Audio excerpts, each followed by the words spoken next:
So people welcome back to another amazing video. ये वाला video तुम लोगों के लिए बहुत ही हेल्पफुल और बहुत ही इंपॉर्टेंट रहने वाला है। इंडियन कॉन्ट्रैक्ट एक्ट में से जहां से भी इंस्टीट्यूट डायरेक्ट क्वेश्चन पूछ सकती है उस सारे क्वेश्चन के अपन मेमोरी टेक्निक को समझेंगे, मेमोरी हैक को समझेंगे। मैंने ना कमेंट सेक्शन में टाइम स्टैम्प भी प्रोवाइड किया है। अगर आपको पर्टिकुलर क्वेश्चन देखना है तो टाइम स्टैम्प पे चले जाओ और अपना टाइम सेव करो, उस पर्टिकुलर क्वेश्चन को ही देखना।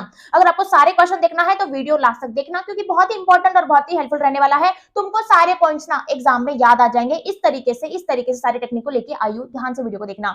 सो अपन फर्स्ट डिस्कस करने वाले हैं Indian contract act unit number 2 से। That is one question that is sued by third party to a contract. इसमें 7 एक्सेप्शंस दिए हैं। ये क्वेश्चन इंस्टीट्यूट सीधा टेस्ट कर सकती है फॉर 7 मार्क्स। 2-3 बारी से क्वेश्चन नहीं आया मतलब अभी आने के चांसेस है। So how can you remember all the 7 points? You have to remember the memory technique. मैंने तुमसे क्वेश्चन पूछा कि तुमको अपनी फैमिली में सबसे ज्यादा ट्रस्ट किस पे है? तुमको अपनी फैमिली में सबसे ज्यादा ट्रस्ट किस पे है? तुमने बोला हमको हमारी फैमिली में माँ पे ट्रस्ट है। मैंने बोला तुम्हारी माँ का ड्रीम क्या है? तुमने बोला मेरी माँ का ड्रीम है कि मैं सीए बन जाऊं। ये हो गए तुम्हारे पूरे 7 पॉइंट्स। मैम कैसे? समझना, तुमको अपनी फैमिली में सबसे ज्यादा ट्रस्ट किस पे है? फर्स्ट आ गया in the case of family settlement. उसके बाद आ गया ट्रस्ट किस पे है? ये आ गया in the case of trust.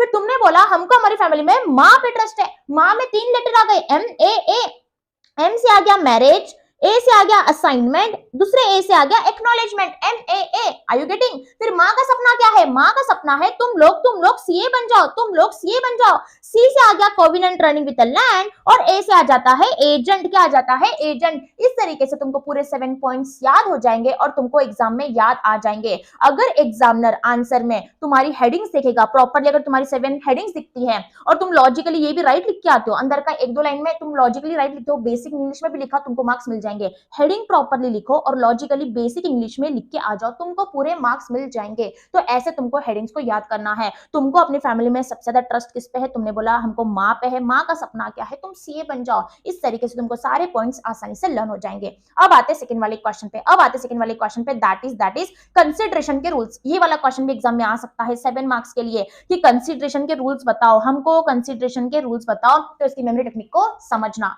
Eight the desire of the promisor, मतलब प्रोमिसर के डिजायर से प्रोमिसी ने, eight the desire of promisor, promisee ने पेपर लिखा। At the desire of the promisor, promisee ने पेपर लिखा। At the desire of the promisor से तुम्हारा फर्स्ट पॉइंट याद आ जाएगा। देखो, eight the desire of the promisor, promisee ने, तो प्रोमिसी से तुमको सेकंड पॉइंट याद आ जाएगा, प्रोमिसी वाला पॉइंट याद आ जाएगा। पेपर लिखा। अभी पेपर क्या है? PAPER क्या है? P का मतलब है यहाँ पे पास्ट, प्रेजेंट एंड फ्यूचर भी हो सकता है। A का मतलब है need not to be adequate. P का मतलब है next legally bound to perform. E का मतलब है एग्जीक्यूटेड एंड एग्जीक्यूटरी और R का मतलब है रियल होना चाहिए, इल्यूजरी नहीं चलता। फिर से मुझे बताओ क्या है?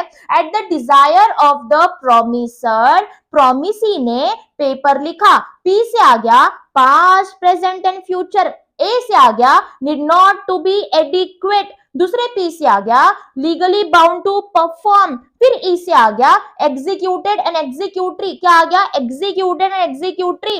फिर R से आ गया रियल एंड नॉट इल्यूजरी। क्या है? Real and not illusory. ऐसे तुमको पूरे पॉइंट्स याद हो जाएंगे कंसीडरेशन के रूल्स। मुझे बताओ क्या है? Ma'am, at the desire of the promisor, promisee ने पेपर लिखा।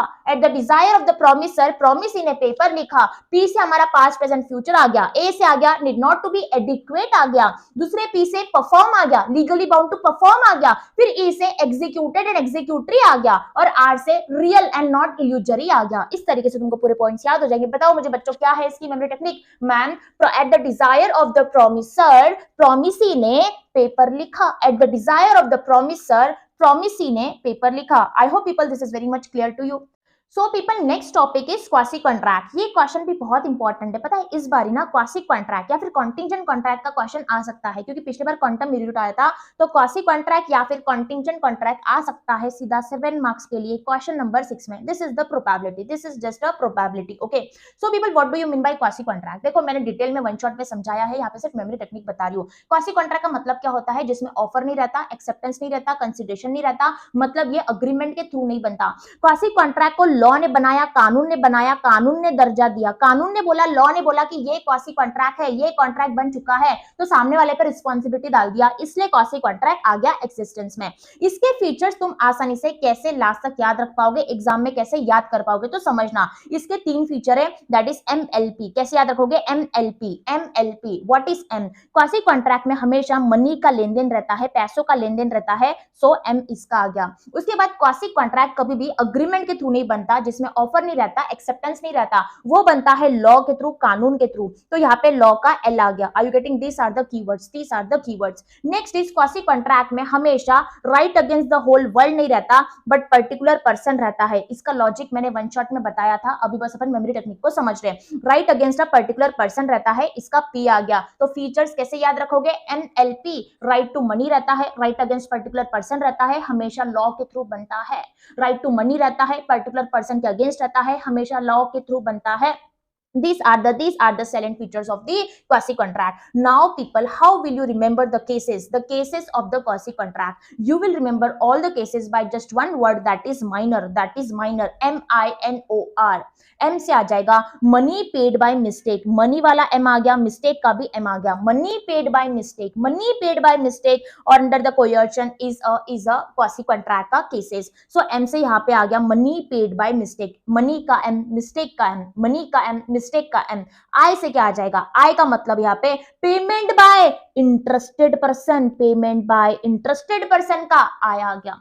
एन से क्या आएगा? यहाँ पे एन से आ जाएगा claim for necessaries supplied, claim for necessaries supplied, ये एक इंपॉर्टेंट वर्ड है उसका, नेसेसरीज सप्लाइड, ठीक है। ओ से क्या आ जाएगा? ओ से आ जाएगा यहाँ पे ऑब्लिगेशन, ऑब्लिगेशन का ओ आ गया, obligation of a person enjoying the benefit of the non gratuitous act, obligation का ओ आ गया।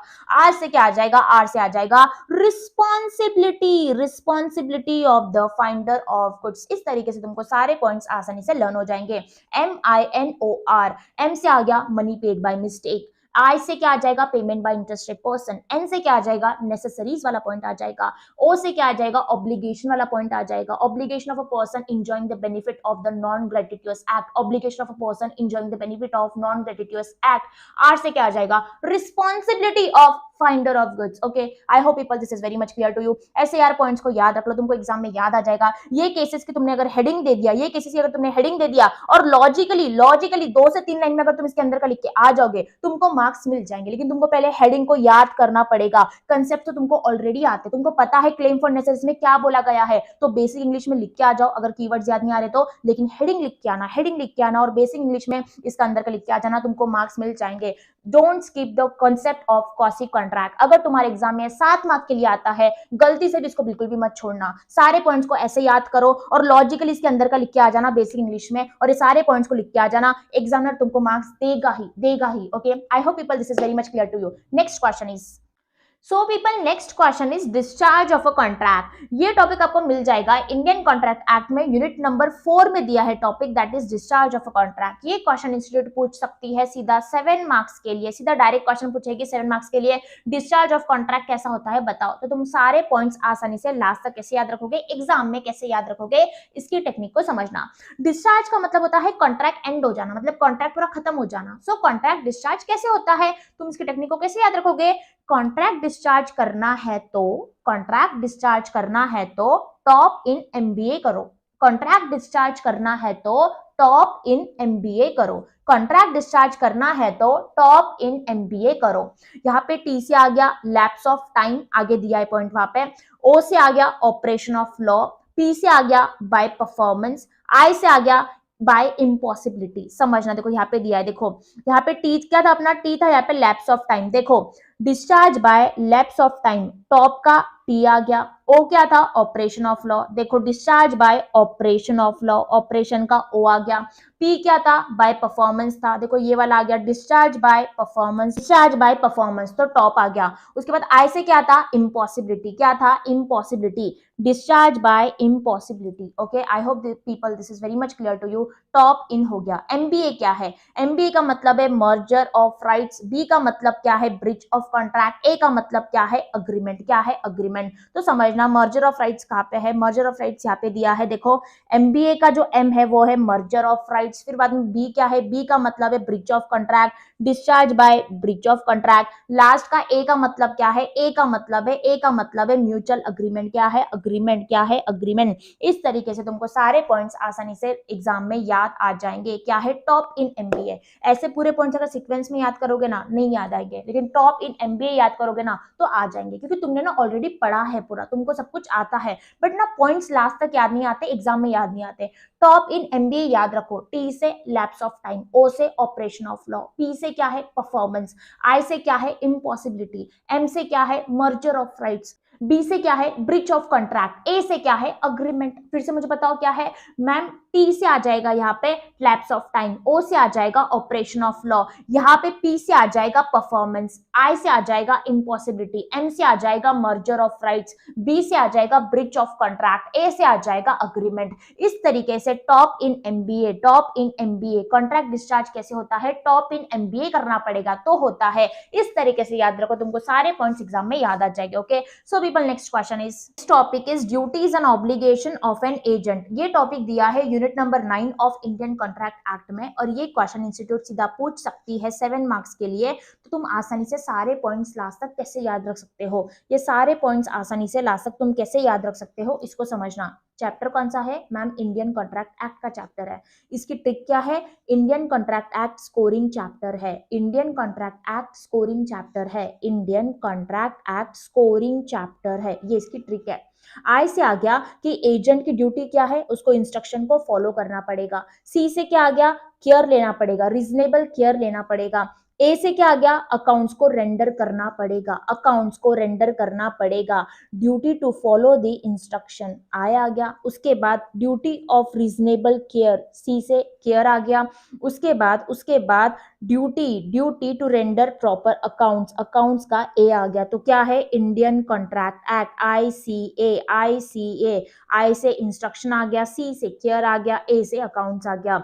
सो इंडियन कॉन्ट्रैक्ट एक्ट क्या है, स्कोरिंग चैप्टर है, स्कोरिंग चैप्टर है। एस से आ गया कि उसको सीक्रेट प्रॉफिट नहीं लेना चाहिए। सी से आ गया कि हर चीज कम्युनिकेट करना चाहिए प्रिंसिपल के साथ। ओ से आ गया कि ओन अकाउंट पे ट्रांजैक्शन को नहीं करना चाहिए। आर से आ गया सम रिसीव्ड, क्या है सम रिसीव, जो भी हुआ है उसने प्रिंसिपल को वापस दे देना चाहिए, ये एजेंट की ड्यूटी है। एजेंट की ड्यूटी क्या है, उसको सीक्रेट प्रॉफिट नहीं बनाना चाहिए, एस से वो आ गया। उसने हर चीज कम्युनिकेट करना चाहिए किसके साथ, प्रिंसिपल के साथ। उसने ओन अकाउंट पे ट्रांजैक्शन नहीं करना चाहिए, खुद के फायदे के लिए ट्रांजैक्शन नहीं करना चाहिए, ये ओ से आ गया। जो भी उसको पैसा मिलता है कस्टमर से, थर्ड पार्टी से, जो भी सम रिसीव्ड हो जाती है उसको प्रिंसिपल को वापस दे देना चाहिए, आर से ये आ गया। I hope people this is very much clear to you. Same point यहाँ पे रिपीटेड है, देखो ये आ गया ओन अकाउंट वाला पॉइंट आ गया। उसके बाद ये सीक्रेट प्रॉफिट वाला पॉइंट आ गया, ये आ गया सम रिसीव्ड वाला पॉइंट। इस तरीके से तुम सारे पॉइंट्स को आसानी से लास्ट तक याद रख सकते हो। अगर तुमने ये भी याद रख लिया ICA स्कोरिंग, तो तुमको आसानी से सारे पॉइंट्स याद रह जाएंगे। और ये क्वेश्चन इंपॉर्टेंट है, तो इसको एक बार जरूर देख के जाना।